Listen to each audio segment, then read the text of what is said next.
Chairman union council 34 بلدیہ town زاہد محمود نے کہا ہے کہ اپنی یونین کونسل کو ماڈل یونین کونسل میں تبدیل کرنا چاہتے تھے، لیکن آج بھی اس عمل کو درست ثابت کرنے کے لیے کوششوں میں مصروف ہیں۔ تاہم سیور سسٹم کی بحالی کے باعث ہم یقیناً کچھ پیچھے رہ گئے، لیکن Karachi water and sewerage board mayor Karachi کے پاس ہوتا تو ہم یقیناً آج یونین کونسل 34 کو ماڈل یونین کونسل میں تبدیل کر چکے ہوتے۔ ان خیالات کا اظہار چیئرمین یونین کونسل 34 بلدیہ ٹاؤن زاہد محمود نے جام نگر محلہ چکی والی پلیا کی بھرائی کے کاموں کا معائنہ کرتے ہوئے کیا۔ اس موقع پر organizer Faryal Baig, councillor Qasim Kachi, union council بلدیاتی ممبر نعیم، اسلم، سلطان اور فیصل بھی موجود تھے۔ چیئرمین یونین کونسل 34 بلدیہ ٹاؤن زاہد محمود نے کہا کہ MQM پاکستان نے اپنی روایت کو برقرار رکھتے ہوئے عملی کاموں کی ہدایتیں کی اور عملی کام کیے جا رہے ہیں، لیکن یہ ہمارے لیے افسوسناک امر ہے کہ ہم نے پہلے دن سے شجرکاری مہم ہو یا CC فلورنگ ہو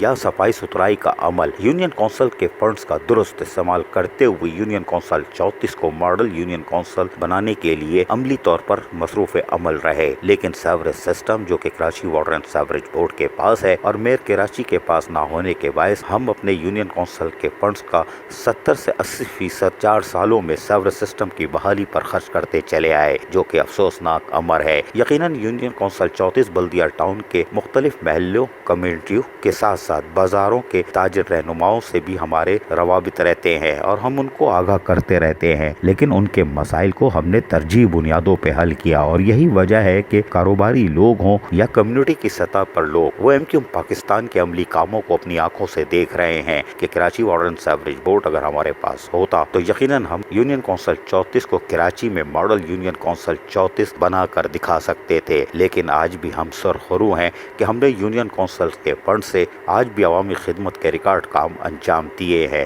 اور ان کاموں میں یونین کونسل 34 کے وائس چیئرمین ہوں یا کونسلرز یا خواتین کونسلرز، ان کے رول کو ہم نظر انداز نہیں کر سکتے، جو کہ گلی محلوں کی سطح پر عوام سے رابطے مہم کرتے چلے آ رہے تھے اور ان کے مسائل سن کے فوری طور پر ان کی دہلیز پر بلدیاتی سہولتیں فراہم کر رہے تھے۔ عزیز عارف، KBS بلدیاتی نیوز، کراچی۔